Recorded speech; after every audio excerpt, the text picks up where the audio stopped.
A comenzar nuestro estudio y vamos a continuar. Ya nos quedan pocos estudios para terminar la serie, la seguridad de la salvación.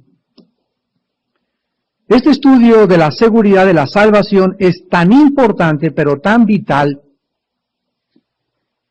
que realmente en el Antiguo Testamento, cuando la iglesia cristiana se inició, varias de las cartas del Nuevo Testamento, como son la carta a los Gálatas, la carta a los Colosenses, fueron escritas de una forma explícita para combatir herejías.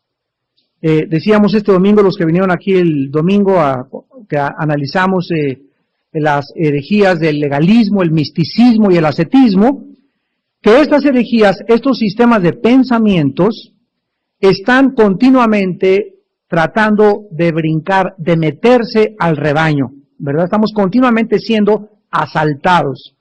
El diablo, la iglesia es como un rebaño, donde es como un castillo, y estamos continuamente tratando de, los de afuera, tratando de entrar, brincando, introduciéndose, manda espías, los mete entre nosotros, ataques.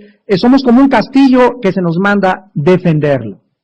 Dice en Judas 4 que debemos de contender, debemos de pelear ardientemente por la fe. Debemos de estar preparados para presentar defensa de la esperanza que hay en nuestros corazones. Dice en Filipenses Pablo, he sido puesto para la defensa del Evangelio. El apóstol Pedro dice, presentar defensa con mansedumbre y humildad ante aquellos que demanden de ustedes razón de la palabra.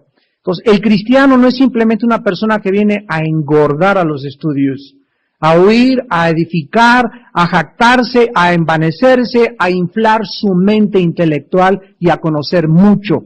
El cristiano ha sido llamado a sufrir junto con Jesucristo. Y sufrimos junto con Jesucristo cuando comenzamos a actuar como cristianos, cuando comenzamos a combatir herejías, cuando en tu escuela te levantas y le dices, maestro, permítame. Usted dice que venimos de la evolución y venimos del chango, pero permítame decirle que está usted equivocado con todo respeto, ¿verdad? Con el respeto que se merece, permítame presentarle otra alternativa que usted no ha considerado. Cuando tus amigos hablan de inmoralidad y de tener relaciones sexuales antes de casarse, permíteme, Jorge, pero déjame decirte que estás equivocado. Me vas a llamar santurrón y lo que tú quieras, pero vas a tener consecuencias muy graves en tu vida si tú sigues con este estilo de vida. Entonces nosotros tenemos que estar continuamente exhortando, hablando, presentando defensa.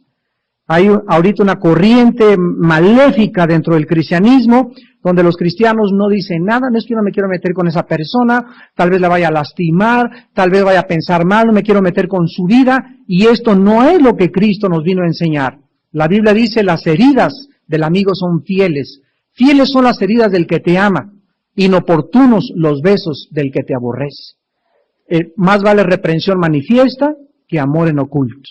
Entonces, si nosotros somos cristianos, tenemos la obligación de hablarnos la verdad, de decirnos la verdad, de estar continuamente exhortándonos y a la gente que no es cristiana, de alguna u otra forma, decirle, ¿verdad?, con humildad y con mansedumbre, la forma en la que la Biblia puede transformarlos si ellos se rinden a la sumisión a Jesucristo. Pablo escribe Gálatas y Colosas para combatir herejías. La principal herejía que se introdujo al cristianismo se les llamó a estos falsos maestros judaizantes.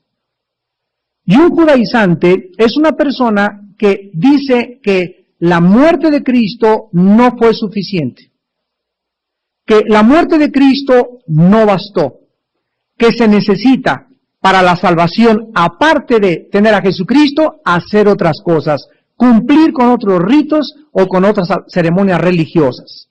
Esto se llama judaizar. ¿Por qué se llama judaizar? Porque en el Antiguo Testamento los judíos, para poder ser aceptados, tenían que hacer sacrificios, tenían que cumplir con ritos, tenían que hacer ciertas ceremonias, tenían que tener ciertas festividades, y la relación entre lo que cumplieran y el cumplimiento de si eran judíos estaba íntimamente relacionado. Ahora que estamos nosotros bajo el nuevo pacto, los ritos ceremoniales del antiguo pacto ya no tienen vigencia en el nuevo pacto. Si ahorita en el nuevo pacto alguien quiere celebrar la Pascua o la fiesta de los tabernáculos, lo puede hacer. Nosotros celebramos hace poco en el centro cívico la fiesta de Sukkot, la fiesta de los tabernáculos. ¿Qué quisimos hacer con esto? Solamente una representación más vívida de lo que es realmente la adoración a Dios. Pero de ninguna manera esa fiesta es para acercarnos a Dios o para creer que esa fiesta tenemos que volver a repetirla para poder salvarnos. Si alguien no la quiere celebrar, no hay ningún problema. Dice Colosenses 2:16 y 17, ya nadie los juzgue en cuanto a comida o bebida, días de fiesta, luna nueva o días de reposo. Cosas de las cuales son sombra de lo que ha de venir, pero la realidad es Jesucristo. Entonces ya nosotros no tenemos por qué cumplir con ritos ceremoniales. En Levítico 11 se les prohibía a los judíos comer carne de puerco, se les prohibía comer mariscos, se les prohibía comer conejo, se les prohibía comer aves, y ahora en el Nuevo Testamento Dios les explicó en Hechos 10 al apóstol Pedro cuando bajó un manto del cielo y le dijo a Pedro, mira Pedro, ¿qué ves ahí? Y Pedro veía puercos, veía víboras, iguanas, mariscos y todo, los animales inmundos que estaban catalogados en Levítico 11. Y cuando Pedro ve esa visión en Hechos 10 se asusta y oye una voz del cielo que le dice, lo que yo he limpiado, ya no lo llames inmundo. Todo nos es permitido ahora, mas no todo nos conviene. ¿Puedo comer puerco bajo la nueva ley? Sí, sí puedo comer puerco. La pregunta no es si puedo comer puerco, la pregunta es si me conviene comer puerco. A ver si me entienden. Entonces, si alguien tú ves que coma puerco, no es pecado que coma puerco si esa persona no tiene problemas con colesterol o no está pasado de grasas o no ha pasado de los 40 años. Pero si ha pasado de los 40 años de edad y tienes problemas de colesterol y comes puerco 3 veces a la semana, estás pecando. ¿Por qué? ¿Porque comes puerco? No, porque estás atentando contra tu salud. Entonces, si alguien toma una Coca-Cola diaria, está pecando contra su cuerpo. ¿Por qué? Porque la Coca-Cola tiene 9 cucharadas de azúcar. Y es algo que tus riñones no pueden eliminar. Es imposible que el riñón elimine eso. Entonces, si no quieres engordar, si no quieres tener problemas de circulación, limítate a tomarte un refresco a la semana y hazte aguas y ponle miel o agua de Jamaica, que es muy buen diurético, agua de limón en ayunas, naranjadas, muchos cítricos, ¿verdad? Y olvídate de tomarte refrescos más que cuando te invitan o de vez en cuando allá. Pero todas las cosas que están a nuestro alrededor, tenemos nosotros la responsabilidad de poder decidir y de investigar ahorita sobre los libros de nutriología. Es increíble el avance en la nutriología en los últimos 25 años. Lo que ahora se sabe acerca de los alimentos y de las nueces y de la cebolla y del ajo y ahora hasta Shaya Michan y todos los, por allá, por todos lados hay hospitales naturistas y todo. No hay nada de malo en eso. Hay muchas cosas que están relacionadas filosóficamente, pero las recetas y el naturismo es maravilloso. ¿Por qué? Porque el diablo nos los robó a nosotros. Así que tú puedes ser vegetariano si quieras, pero no eres vegetariano porque es lo que Dios quiere, sino porque tu cuerpo le conviene llegar a los 60, 70 años de edad saludable, ¿verdad? Dice la Biblia que una de las cosas que necesitamos cuando llegamos a viejos es vigor. Entonces yo he conocido a muchos hombres de 75, 80, 90 años de edad que tienen mucho vigor. O sea que tienen fuerzas, que se levantan y tienen la agilidad mental y tienen la alegría para vivir como si fueran chamacos de 40 años. ¿Es posible esto? Sí, sí es posible. Pero está muy ligado el vigor con la comida. Íntimamente ligado con lo que nosotros comemos. Si tú no comes muchas harinas ni muchos dulces, vas a tener unos problemas de vigor, porque el azúcar opera dentro del organismo de una forma contraproducente. Tú tomas un chocolate y te sube y luego te baja, igual que la Coca-Cola, igual que el alcohol. Entonces tenemos que entender y leer, hay muchos libros que ven que se llama prevención, otros libros que se llaman de qué cosas son los vegetales, qué hace el jitomate, qué es lo que debes de comer diario, un plátano diario es increíble, una manzana diaria, dice en inglés, ¿verdad? One apple a day keeps the doctor away. Una manzana diaria mantiene al doctor lejos. Entonces, somos responsables delante de Dios y tenemos que usar lo que Dios nos da para su gloria. Entonces, yo quiero llegar a los 70 años 80 años como Caleb, que le dijo a Josué, a los 80 años se voltea a Josué y le dice en el libro de Josué, ¿y tú qué, Caleb? Dame esa montaña. Se le queda mirando a Josué, pero estás bien viejito, dame esa montaña. Caleb a los 80 años quería seguir guerreando y peleando por Dios. Hace poco le preguntaba al doctor Billy Graham, que cumplió 80 años. ¿Usted cuándo se va a retirar? Dice, yo voy a morir en la raya. Un hombre de Dios, un pastor, no tiene retiro. No hay tal cosa que ya cumplí a los 75 y me voy a... No, es que morimos en la raya como murió el apóstol Pablo. Y podemos morir en la raya con salud y con vigor, y con la fuerza que el Espíritu nos puede dar. Dios no quiere que nosotros mezclemos las obras con la gracia. Esto es muy importante, porque caemos en el legalismo. ¿Qué es el legalismo? Elevar la ley sobre la gracia.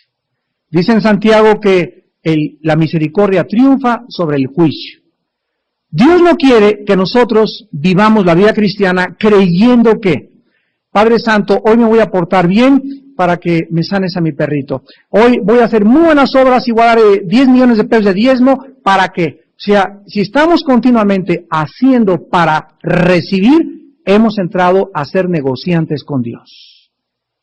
Y nos hemos salido de la gracia, porque la gracia significa recibir sin merecerlo, ¿verdad? Leamos en Romanos capítulo 4. Esto es tan importante para tener paz en nuestra vida, para saber realmente en qué consiste la vida cristiana. Dice Romanos 4, versículo 4 y 5.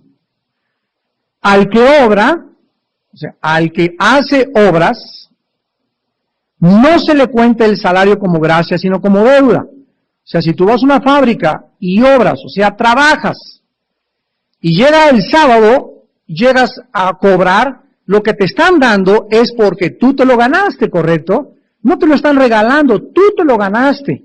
Al que trabaja, el salario que se le da no es regalado, la gracia significa regalo, sino como deuda, o sea, te debían ese dinero porque tú trabajaste por ese dinero y exiges eso, ¿correcto? ¿Me siguen? Mas al que no obra, sino cree en aquel que justifica al impío, su fe les contada por justicia. Entonces, ahora que antes de convertirme, yo no tuve que hacer nada para convertirme, para que Dios me perdonara. No hice nada. No me tuve que ir a la villa, no me tuve que acostar en una cama de nopales, no tuve que ayunar 5 días, no tuve que regalar todas mis cosas, irme a un convento. Cuando Pablo venía en Hechos 9 en su caballo lleno de enojo y de ira en contra de los discípulos, venía pero endemoniado. No había hecho en su vida nada bueno. Estaba en una grande ignorancia y un rayo de luz lo tumba del caballo. Y le dice, Pablo, Pablo, ¿por qué me persigues? Y Pablo le dice, ¿quién eres tú, Señor? Jesús le contesta, yo soy Jesús al que tú persigues. Pablo le contesta, ¿qué quieres que haga, Señor? Y Cristo se revela a Pablo. ¿Por qué se reveló a Pablo? ¿Qué hizo Pablo para que Jesús se revelara a su vida? Nada. Fue por gracia. Yo pregunto en mis amistades que yo tuve, ¿verdad? ¿Por qué mis amigos? ¿Por qué Panchito? ¿Y por qué le decían el que te le decían el chiriscuas y el chocorrol? ¿Por qué ellos no los tocó Dios? ¿Por qué yo estoy sirviendo a Dios? Y muchos de mis amigos ya hasta se murieron en accidentes y en cosas fatales. ¿Por qué yo? Cuando lleguemos al cielo, Él nos los va a contestar. Es por gracia. No hay nadie de nosotros que pueda decir es que Dios me escogió porque Él sabía que me necesitaba. Él sabía que una persona como yo, con los talentos que tuve desde chiquito, me decían tan inteligente, es que Dios sabía que alguien como yo era necesario en su reino. Y sin embargo, la Biblia nos dice todo lo contrario. Dios escoge lo vil, lo menospreciado, lo desechado, lo que el mundo ya ha considerado como que no sirve. Eso es lo que Dios escoge para avergonzar a los sabios y a los fuertes. Porque Dios enloqueció la sabiduría del mundo y desechó el entendimiento de los entendidos. Entonces, llegamos a la Biblia y encontramos una manera tan diferente de como nosotros pensábamos, que tenemos que renovar nuestra mente para pensar como Dios. Y las personas que dicen que se pierde la salvación están diciendo que la recibes por gracia. No hicieron nada. Pero una vez que la recibieron, ellos tienen que hacer algo para mantenerla. Y si dejan de hacer eso para mantenerla, entonces pueden esa salvación perderla. Son los judaizantes del siglo XXI. ¿Por qué? Porque si yo recibí por gracia, tengo que seguir viviendo bajo la gracia. Y si yo viví para gracia y comencé con el Espíritu, no puedo acabar con las obras. Gálatas 5, del 1 al 5. Los Gálatas comenzaron a creer que, habiendo comenzado la gracia, tenían que seguir con las obras. Ahora, si yo soy cristiano, las buenas obras, vamos a entender esto. Si yo soy cristiano, voy a hacer buenas obras, pero no para mantener mi salvación, no para ganarme el favor de Dios, no voy a diezmar, no voy a sacrificarme, no me voy a ir a la sierra, no voy a regalar mi casa, no voy a prestar mi coche para hacer negocio con Dios. Nada de lo que yo hago es para recibir algo de Dios. Lo voy a hacer porque me nace hacerlo. Porque estoy tan agradecido con Dios que esas obras muestran que realmente yo tengo la salvación porque las hago espontáneamente. No estoy negociando con Dios. Pero jamás nada de lo que yo hago es para mantener mi salvación. Porque es Dios el que comienza la buena obra, Él la termina. Filipenses 1:6. Vamos al libro de los Hebreos en esta noche y vamos a ver de qué manera el libro de los Hebreos fue escrito con 5 advertencias. 3 de estas advertencias en el libro de los Hebreos forman parte de los cristianos que creen que se pierde la salvación, como Hebreos 2. Vamos a comenzar con Hebreos 2. Y nuestro propósito es en esta noche analizarlos para descubrir lo que realmente están diciendo. Ningún versículo de la Biblia fue escrito sin un propósito específico. Por ejemplo, Lucas fue escrito para proveernos una cronología exacta de la vida de Jesús. Lucas 1, del 3 al 4, ahí lo explica el doctor Lucas, el propósito de por qué escribió el Evangelio de Lucas.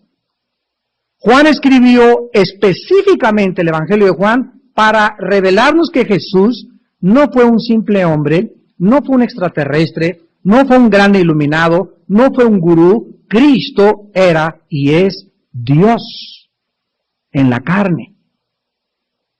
Las epístolas paulinas fueron escritas para enfrentar problemas específicos de las iglesias de herejías. Su carta a los Corintios del apóstol Pablo no trataba con los problemas de las iglesias de Colosas o de Éfeso, eran problemas de una iglesia que los dones espirituales los estaban usando como si fueran confeti, matracas y dulces. Y escribe todo un capítulo entero, 1 Corintios 14, para tratar con el que es el último de los dones, el don de lenguas, el don que se repite en el siglo XX. Han vuelto a usarlo como si fuera el más importante de los dones, al grado de decir que si no hablas en lenguas, no tienes el bautizo del Espíritu Santo. Cuando es el último de los dones. La iglesia no ha cambiado en su madurez. Ahora, los lectores que recibieron esta carta a los hebreos eran judíos mesiánicos. Y aquí quiero aclarar algo. Un judío que se convierte a Yoshua Mashiach, el judío es la única persona en este mundo que no tiene que dejar su religión para ser cristiano. Hay iglesias cristianas que hemos caído en ese error. Se convierte en judío, no, pues mira, ahora no eres judío, ahora eres cristiano. Y sabe una cosa, que eso se llama gentilizar. O sea, ahora te tienes que hacer a nosotros, a los gentiles. Cuando nosotros los cristianos, hay otro error, ya no somos gentiles. 1 Corintios 12, dice, cuando ustedes eran gentiles, se os llevaba y se os extraviaba a través de los ídolos. Pero el momento que te conviertes, ya no eres gentil, porque entras a formar parte del pacto de Abraham, Isaac y Jacob. Entras a formar parte del pueblo de Dios. Entonces, si un judío se convierte, escuchen esto, el judío no se convierte al cristianismo. Los judíos que se convierten se les llaman judíos mesiánicos.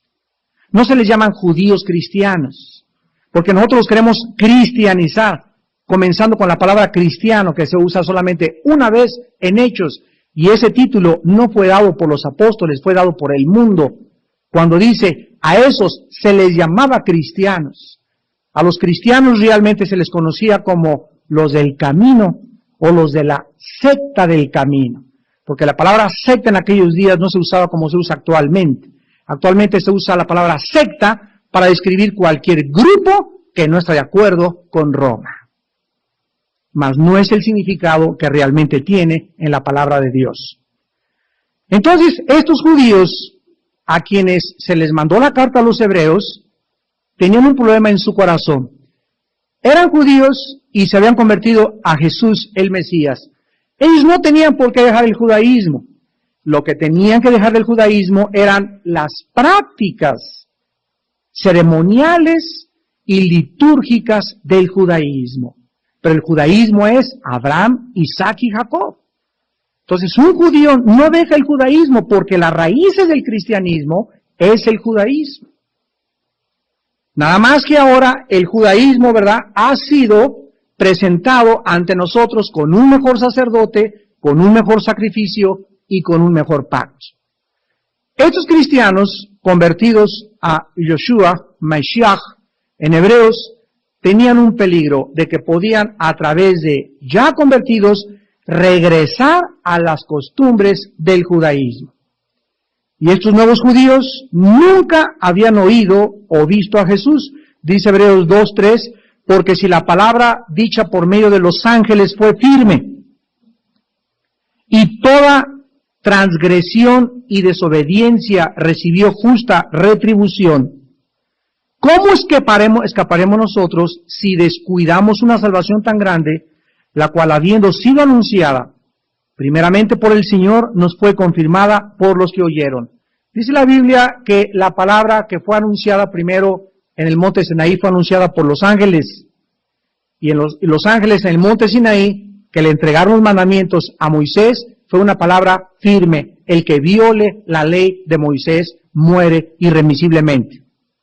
Dice el versículo 2 que las transgresiones y las desobediencias recibieron justo castigo. No dice que se perdieron los que desobedecieron la ley en el Antiguo Testamento. Y en el versículo 3 nos dice que si nosotros descuidamos una salvación que es todavía mucho más grande de la que recibieron en el Antiguo Testamento, nosotros no podemos escapar de un castigo. No está hablando de perder la salvación. Este pasaje lo vamos a estudiar un poco más detenidamente. Vayamos a Hebreos 10, 32 al 34. Y vean ustedes que estos judíos enfrentaban una oposición y una persecución por causa de su conversión a Jesús como el Mesías.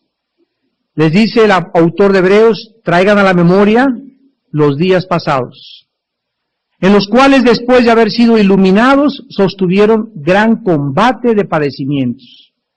Cuando ellos, el Espíritu Santo, los iluminó y les mostró que Jesús era el Cristo, ahí comenzaron sus sufrimientos.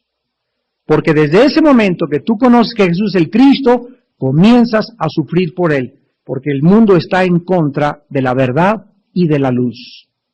Versículo 33, por una parte, ciertamente con vituperios y tribulaciones, fuisteis hechos espectáculo. O sea, todos los primeros siglos de la iglesia cristiana, los cristianos fueron hechos espectáculo en el Coliseo romano. Nerón se deleitaba viendo cómo se los comían los leones, cómo ardían y olía a carne quemada en las piras con las cuales iluminó casi toda la ciudad de Roma a Nerón, cómo los búfalos y los toros agarraban a los cristianos y los despedazaban vivos con todos sus niños y sus nietos, viejitos, grandes y niños. Era un espectáculo, fueron hechos un espectáculo, porque fue un grupo de personas que dijeron: nosotros vamos contra el status quo. El Nerón no es Dios.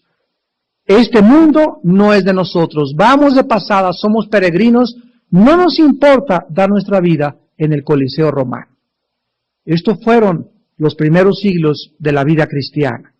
Dice la Biblia, por otra parte, llegaron a ser compañeros de los que estaban en una situación semejante, porque de los presos también se compadecieron, y el despojo de vuestros bienes sufrieron con gozo, sabiendo que tienen en ustedes una mejor y perdurable herencia en los cielos.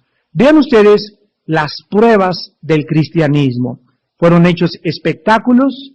Si agarraban a sus hermanos y los metían a la cárcel, iban a la cárcel y los visitaban, permitieron que llegaran y les confiscaran los romanos sus bienes, y ellos se gozaban cuando alguien llegaba y les quitaba los muebles y la alfombra persa y eso, y que los embargaban los romanos por ser cristianos, se gozaban, estaban contentos. Y dice que con gozo, porque el versículo 34 nos da el motivo, porque ellos sabían que había algo mejor después de esta vida. Hermanos, si nosotros, escúchenme bien, no regresamos a los fundamentos del cristianismo y no logramos entender que seguir a Jesús implica cargar una cruz, ser hecho espectáculo públicamente, de vergüenza muchas veces, de burla y de persecución, no estamos realmente, no somos dignos tampoco de reinar con Él jamás. ¿Ustedes creen que en el día del juicio y en el día de las recompensas va a haber esos cristianos que sufrieron la pérdida de sus bienes con gozos y los cristianos del siglo XX que dormían en sábanas de seda y que por cualquier cosita, porque voló la mosca el domingo, ay, ya no regresé a la iglesia porque la hermana me miró feo, ay, me dijeron fuchi, ay, este hermano me debe y ya no quiero, ay, son los hipócritas, ay, esto y el otro? ¿Ustedes creen que con estas minimidades y estas niñerías, este infantilismo de iglesia que tenemos actualmente, vamos a compararnos con la iglesia primitiva? Tenemos que prepararnos, hermanos, tenemos que prepararnos para la persecución que viene. Tenemos que prepararnos y entender que fuimos llamados no solamente a creer en Cristo, sino también a padecer por su nombre, Filipenses 1:29. Romanos 8, porque es necesario que suframos con Cristo si queremos reinar con Él. Y tú tienes que estar consciente de que tienes que sufrir. Y la Biblia nos enseña, Jesús en Mateo 10 nos enseñó. Veamos lo que dice Jesús en Mateo 10. ¿Dónde comienza la persecución? ¿Quiénes son los primeros que van a levantar la espada en contra de nosotros? Dice Mateo 10, versículo 21, el hermano entregará la muerte al hermano, y el padre al hijo, y los hijos se levantarán contra los padres y los harán morir. Aquí vemos el rompimiento del núcleo familiar. Aquí vemos que donde debe reinar la lealtad, la armonía, la unidad que es en mi hermano en la sangre, mis hermanas en la sangre, mi padre y mi madre, ellos mismos, no el vecino, no los comunistas, no mis tíos, no mis cuñados, mis propios hermanos, mis propias hermanas, llegará el momento que se levantarán contra ti y contra mí, de aquellos que no tienen hermanos y hermanas que son cristianos. Los propios padres entregarán a los hijos, y lo vemos actualmente como existe una abundancia de casos ya de padres que violan a sus propias hijas. ¿Cómo puede un padre violar a su niña? ¿Cómo puede una madre entregar a su hija para que se prostituya a su hija? Para que le traiga buenos pesos a la mamá a su casa. Se está poco a poco relajando lo que dice 2 de Timoteo 3. En los últimos tiempos habrá hombres amadores de sí mismos, aborrecedores de lo bueno, sin afecto natural. Cada día se perderá más y más y más en las familias lo que debe existir. Jesús profetiza que los mismos miembros de nuestra familia son aquellos que se van a levantar en contra de nosotros. Vean lo que dice el versículo 34 de Mateo 10 también. Es Jesús el que está hablando. No penséis que he venido para traer paz a la tierra. No he venido para traer paz, sino espada. Porque he venido para poner en disensión al hombre contra su padre, a la hija contra su madre, a la nuera contra su suegra, y los enemigos del hombre serán sus vecinos. Eso dice. Los más grandes enemigos los tienes en la propia casa donde tú y yo estamos viviendo. A menos que todos ya en tu familia se hayan convertido. Pero tus más grandes enemigos son las personas que más cerca tienes de ti. ¿Por qué Jesús dijo que no había venido a traer paz? Porque cuando tú te convertiste y llegas a tu casa están todos en tinieblas, tu hermana está en tinieblas, tu hermano está en tinieblas, tú traes la luz. Los espíritus que habitan en tus hermanos y en tus hermanas conocen que ahora hay algo, que hay un espíritu superior dentro de ti y los incitan de una forma sobrenatural a hacerte la guerra, a perseguirte, a humillarte, a agredirte. Y comienzan con telescopio, a ver, no que eras muy cristianita, a ver, y te comienzan a sacar todos tus trapitos al sol, cosa que nunca habían hecho antes cuando te emborrachabas en Garibaldi a las 12 de la noche. Hay muchachas que han llegado a nosotros y nos han dicho, hermano, mire, yo ando con un novio y con otro novio, y ahora que me he convertido, mi padre me dijo, prefiero verte muerta a que te hayas convertido a cristiana. Y antes cuando andaba con un hombre y con otro hombre no me decía nada, pero ahora que me he convertido, me decía esta muchacha hace 2 semanas, explíquenos, a mi esposa a mí nos decía, explíquenos, pastores, ¿por qué mi padre se ha vuelto así contra de mí? Y le explicamos lo que ahorita en esto estoy explicando a ustedes. Porque Jesús dijo, versículo 22, serán aborrecidos de todos por causa de mi nombre. No es por causa, le dije a esta muchacha, tuyo, sino porque los espíritus de tu Padre saben qué espíritu tienes. Entonces la persecución no es contra tu persona ni contra mi persona, sino contra el Jesús que vive dentro de nosotros. Ese Jesús que está dentro de nosotros vivió físicamente hace 2000 años y el mundo lo crucificó. Ese Jesús ha entrado a vivir espiritualmente y ahora la guerra es espiritual, ya no es física. Hace 2000 años lo agredieron físicamente, ahora la agresión contra Jesús dentro de mi vida es espiritual. A pesar de todas estas persecuciones, los cristianos del libro de los Hebreos permanecieron firmes en su fe. En Hebreos 2:1, que acabamos de leer, nos damos cuenta que de una u otra forma estaban comenzando a deslizarse. Se les dice, es necesario que con más diligencia, y se nos dice ahorita a nosotros, es necesario que con más diligencia, que seamos más perseverantes, que no echemos en saco roto estas palabras y estos estudios, atendamos a las cosas que hemos oído. Es necesario que en estos tiempos nuestras orejas sean como parabólicas, que lo que oigamos lo practiquemos, que lo guardemos, que lo reflexionemos profundamente en nuestra vida, porque de el obedecer lo que oímos depende el estado futuro de nuestra alma. No sea que nos deslicemos. El término deslizarse es un término marítimo y se usaba cuando un barco se amarraba a un muelle y se soltaba las amarras, entonces el barco comenzaba a alejarse del muelle. Entonces, una persona que no está, Jesús dijo, si vosotros permanecéis en mí y yo permanezco en vosotros, vean la reciprocidad. Si yo permanezco en Jesús y Él permanece en mí, pidan todo lo que quieran y les será hecho. Porque separados de mí, nada podéis hacer. Separarse de Cristo es comenzar a deslizarse. ¿Cuándo comenzamos a separarnos de Cristo? ¿Cuándo comenzamos a vivir como Pedro comenzó a seguir de lejos a Cristo? Por eso le traicionó 3 veces Pedro y le negó 3 veces, porque lo comenzó a seguir desde lejos. ¿Cuándo comenzamos a separarnos de Cristo?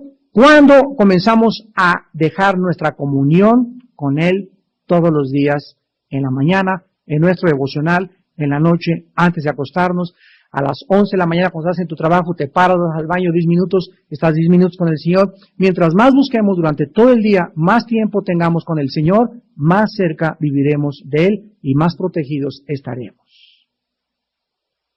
Si nosotros nos oímos una cosa y nos sale por este oído, nos vamos a comenzar a deslizarnos. Y entonces viene la advertencia primero en Hebreos. Entonces, si aquellos que oyeron a los ángeles y oyeron a los profetas, Dios se los cuerió, ¿cómo escaparemos nosotros? ¿Escapar de qué?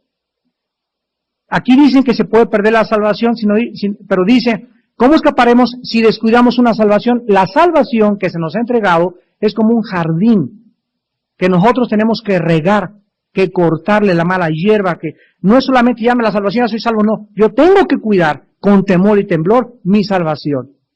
No por perderla, sino por evitar que yo pueda alejarme del Señor y perder la comunión con Dios y ser disciplinado por el Señor.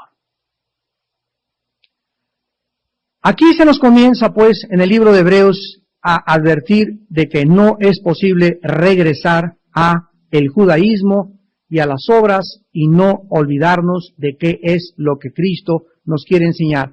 Vayamos a segunda de Pedro, que está ahí junto a Hebreos, sigue Santiago y luego sigue Pedro, segunda de Pedro 3.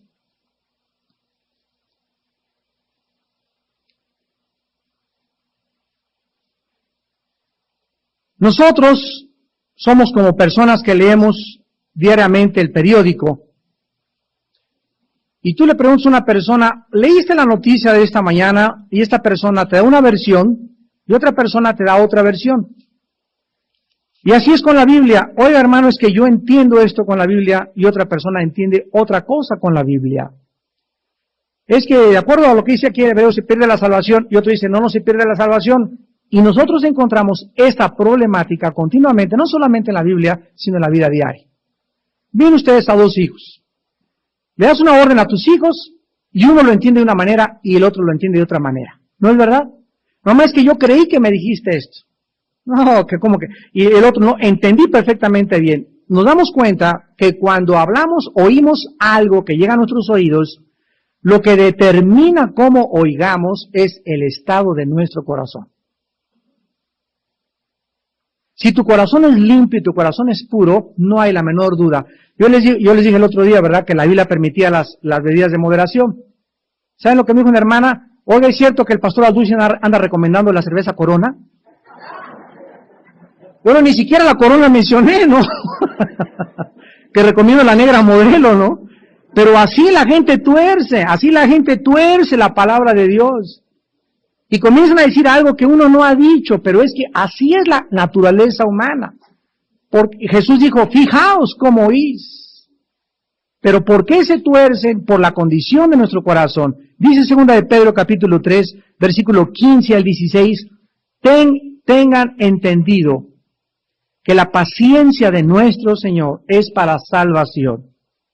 Como también nuestro amado hermano Pablo, según la sabiduría que le ha sido dada, os ha escrito, casi en todas sus epístolas, hablando en ellas de estas cosas, entre las cuales hay algunas difíciles de entender. Hay muchas cosas en la Biblia muy difíciles de entender. Bueno, estas cosas difíciles de entender, los indoctos y los inconstantes tuercen, como también otras escrituras, para su propia perdición. Veamos las características de la gente que tuerce o invierte lo que se le dice. Los indoctos. ¿Quién es un indocto? Es una persona que no tiene la suficientemente preparación para poder juzgar. Ese es un indocto. Si yo voy a tomar clases de aritmética y no sé cálculo diferencial y me pongo a juzgar al maestro que esté equivocado, el maestro me va a decir, mira, tu juicio proviene de la soberbia. ¿Cómo puedes tú creer que tú puedas saber más que yo? Entonces, tu juicio es equivocado. Déjame explicarte lo que es los quebrados para que entiendas el cálculo diferencial. Pero no me juzgues antes de que acabe la lección. Pero así estamos, ¿verdad?, continuamente en todas las áreas de nuestra vida. Y los inconstantes son aquellos que no estudian de una forma sistemática y continua la palabra de Dios. La Biblia son 66 libros. Y yo no puedo trazar una doctrina de Hechos 2:38, el que se bautice y crea será salvo, y decir que el bautizo es necesario para la salvación. De un solo versículo no puedo trazar una doctrina. Tengo que tomar 1 Corintios 12:13, tengo que tomar Hechos, tengo que tomar otros libros para que ya juntas todas las piezas del rompecabezas el cuadro sea claro. Si tú quieres estudiar Apocalipsis, es imposible estudiar Apocalipsis sin estudiar Ezequiel y Daniel. No se puede, porque son 3 libros íntimamente relacionados, ya que Apocalipsis contiene más del 60% de escrituras que provienen del Antiguo Testamento. Tú no puedes estudiar Hebreos sin estudiar Levítico y estudiar Deuteronomio y estudiar Éxodo y estudiar Números, porque el libro de Hebreos es el resumen del Antiguo Pacto del Antiguo Testamento. Entonces, si no estudiamos la Biblia así, poniendo lo espiritual con lo espiritual, precepto sobre precepto, línea sobre línea, eres un inconstante. Y comienzas ya a hablar y comienzas a decir y comienzas a discutir cosas que ni siquiera tú has entendido. Entonces tenemos que profundizar la palabra. Yo les he insistido que cómo podemos nosotros ser cristianos si no sabemos el libro de Romanos. El libro de Romanos es la estructura, la columna vertebral de todo el cristiano. Si tú nunca has estudiado el libro de Romanos, versículo por versículo, no tienes fundamentos. Es como un matrimonio que se casa y compran un cuadro, y compran la puerta, y compran una sala, y no tienen la casa. Entonces, hay cristianos que van a un seminario de liberación, a un seminario de profecía, a esta escuela acá, a esto por allá, y agarran por todos lados. Y no está mal eso, siempre y cuando antes de hacer eso tengas fundamentos. Porque si no te vas a dar una atolondrada, ¿verdad? Y no vas a saber exactamente qué agarrar de una cosa y qué desechar de otra cosa. Cuando tienes fundamentos puedes ir a todos los seminarios, porque ya sabes qué creer y qué no creer. Esto ya lo sé, lo hago a un lado, esto me aprovecha. Y ya no critico a nadie porque todos tienen imperfecciones, pero todos tienen algo que aportar a mi vida cristiana. Entonces, ahí es cuando comenzamos a volvernos maduros en Jesucristo. Y por eso es tan importante todo los tipos de seminarios y todo tipo de eventos de mujeres, de liberación, de profecía, de esto y el otro, porque todos forman parte de nuestra madurez en Cristo.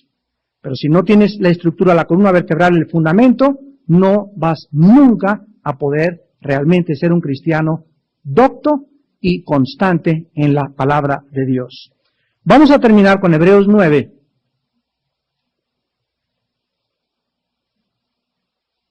Y vamos a ver que en diversos pasajes del libro de Hebreos se nos enseña que esa sangre de los sacrificios del Antiguo Testamento, de una forma clara, estos ritos, estas ceremonias, nunca tuvieron el propósito de lograr el perdón de pecados. Los sacrificios del Antiguo Testamento cubrían los pecados. Una cosa es que tú tengas una mancha en tu camisa, y si yo taco el saco, ¿ya me quité la mancha? No, ¿verdad? Ahí está cubierta, pero ahí está, pero no se ve. Entonces, la sangre de los animales hacía esto, cubría solamente el pecado. Pero es la sangre de Cristo la que limpia y lava, y no tengo ya que taparme con hojas de higuera, ni con religión, ni con un manto de justicia falso. Ahora la sangre de Jesús, ante los ojos de Dios, estoy tan blanco como la nieve, y tengo vestidos de lino fino, finísimo. Entonces, la sangre de los Antiguos Testamentos cubría, no perdonaba. Esto es importante entenderlo. Dice Hebreos 9, 26 y 27. De otra manera, les hubiera sido necesario padecer muchas veces desde el principio del mundo.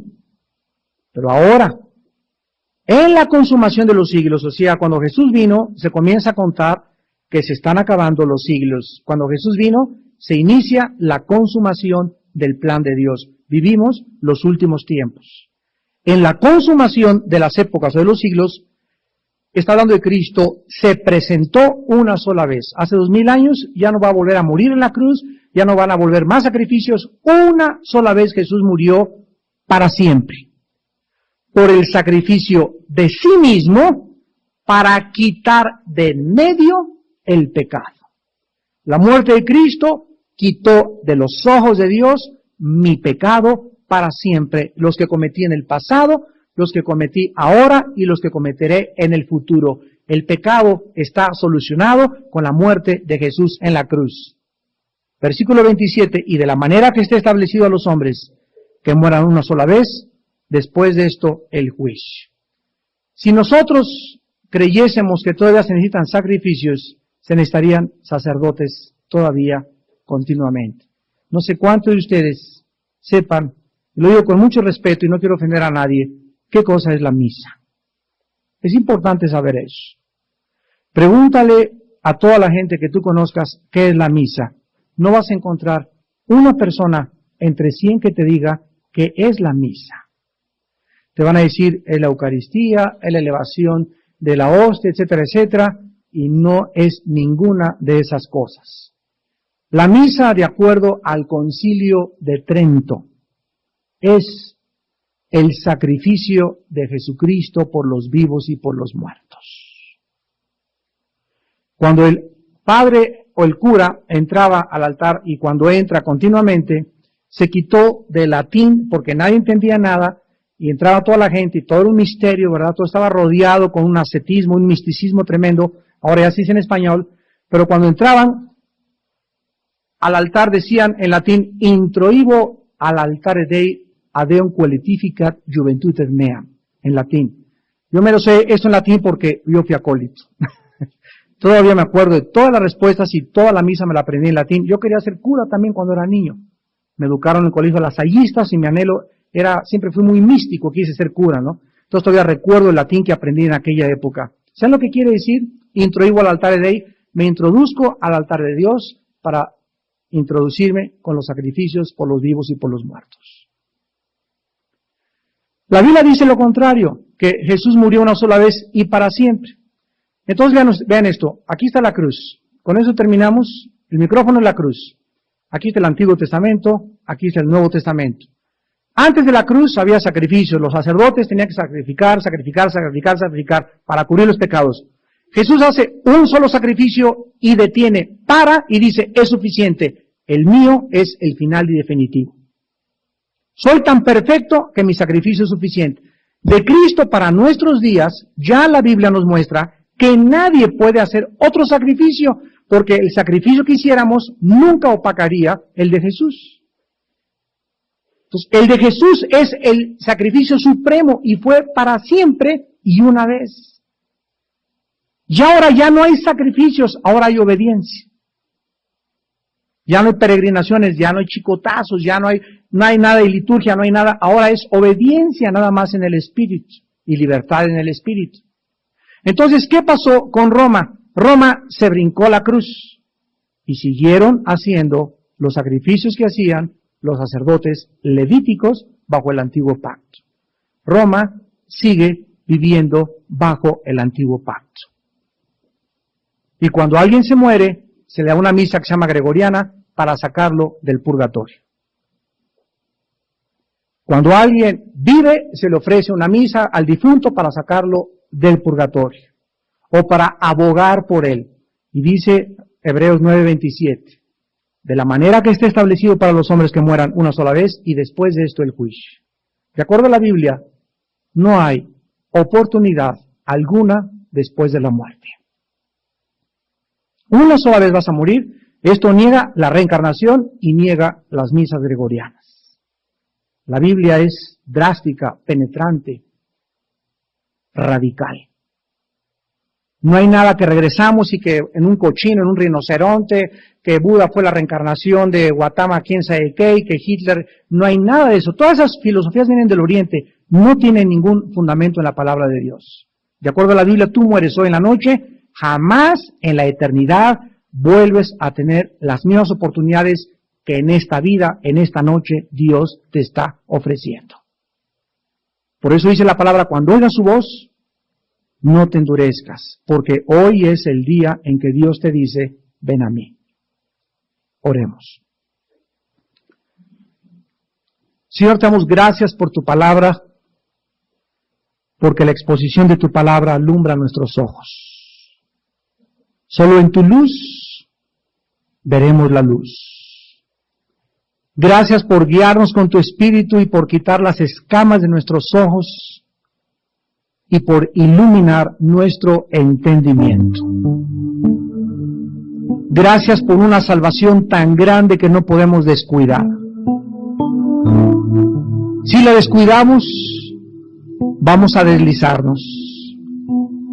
Y si nos deslizamos, Dios al que ama disciplina y azota a todo el que recibe por hijo. Porque si se nos deja sin disciplina no seríamos hijos, sino bastardos.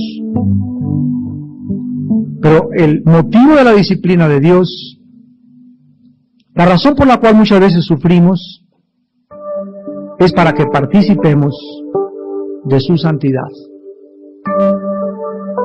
Es verdad que ninguna disciplina al presente parece causa de gozo, sino de tristeza. Pero después produce fruto apacible. Cuando pasamos la prueba, sentimos un gozo inexplicable, que es el fruto de justicia, un fruto de paz, un fruto de agradecimiento, de poder decirle, Señor, gracias porque pasé lo que pasé. Ahora me siento más fuerte y ahora puedo confiar más en ti. Porque ahora sé que en mi prueba tú nunca me dejaste. Tú te manifestaste en mi vida aunque yo no lo veía, ahora lo veo. Porque nunca me dejarás y me desampararás. Y aquí estoy con ustedes, dice el Señor, todos los días, hasta el fin del mundo.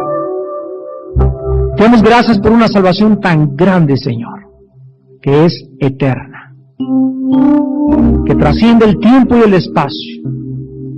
No es una vida temporal, es una vida eterna, la que hemos recibido, la cual jamás podremos perder. Y la evidencia que la tenemos es nuestro profundo agradecimiento por lo que hacemos, porque lo hacemos, porque tú nos amaste primero.